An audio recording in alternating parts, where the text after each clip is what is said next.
In 1781, 27-year-old King Louis XVI of France sent his navy and troops to help America gain independence from Britain. In return, France gained very little, except an enormous amount of debt. On the verge of financial collapse, France experienced a terrible famine in 1788. The people blamed the king. Anti-monarchists referred to the Queen Marie Antoinette as Madame Deficit. According to Jean-Jacques Rousseau, the father of the French Revolution, when she was told the people did not have bread, her reply was, "Let them eat cake." Well, in July 14th of 1789, a mob stormed the Bastille fortress in Paris, which had been used as the state prison. The king did not forcibly respond. Sadly, his benevolence only served to embolden the unruly rioters. On October 5th, 1788, in what started as a woman's march demanding bread, a mob surrounded the palace at Versailles, where the king and his family lived.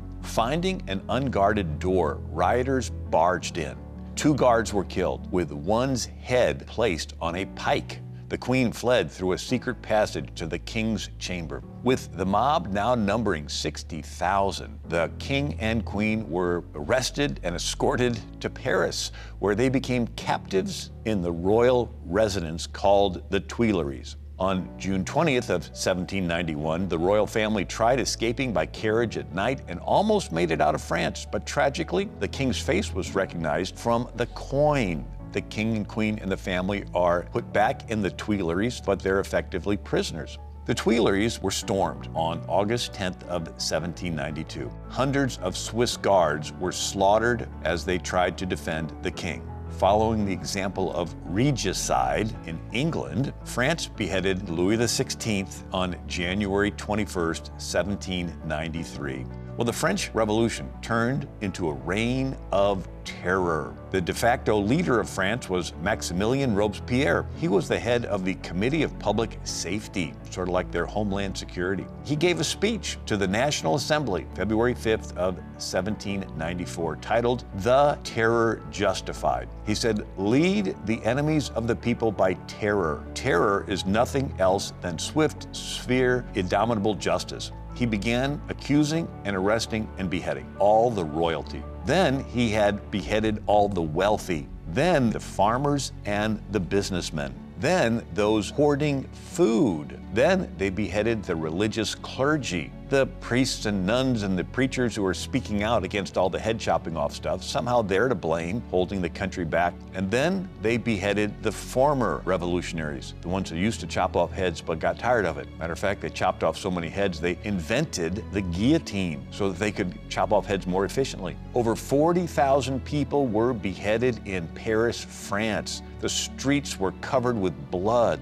The new secular government proceeded to forbid crosses as being offensive. Religious monuments were destroyed. Statues were torn down, including that of good King Henry IV, who tried to patch up relations between Protestants and Catholics. Public and private worship in France was outlawed. Christian education was outlawed. Priests and ministers, along with those who harbored them, were executed on sight. Christian graves were desecrated, including that of Saint Genevieve, the young patron saint who called the city to fast and pray when Attila the Hun was attacking in 451 AD and the city was spared. Churches were closed or used for immoral, lurid, licentious, scandalous depravities. Robespierre put a prostitute in Notre Dame Cathedral, covered her with a sheet, and called her the goddess of reason to be worshipped. The Cathedral of Our Lady of Strasbourg was turned into a temple of reason. The anti-Christian French government sent out its army to the rural, very religious Catholic area of Western France called the Vendée. Hundreds of thousands of religious citizens who refused to embrace secularism were killed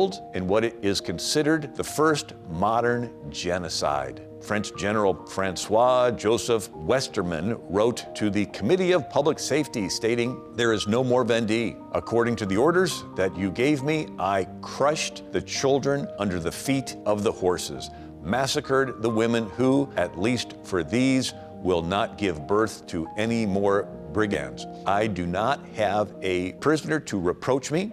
I have exterminated all. Well, a French officer named Napoleon pleaded poor health in order to avoid participating in this terrible slaughter.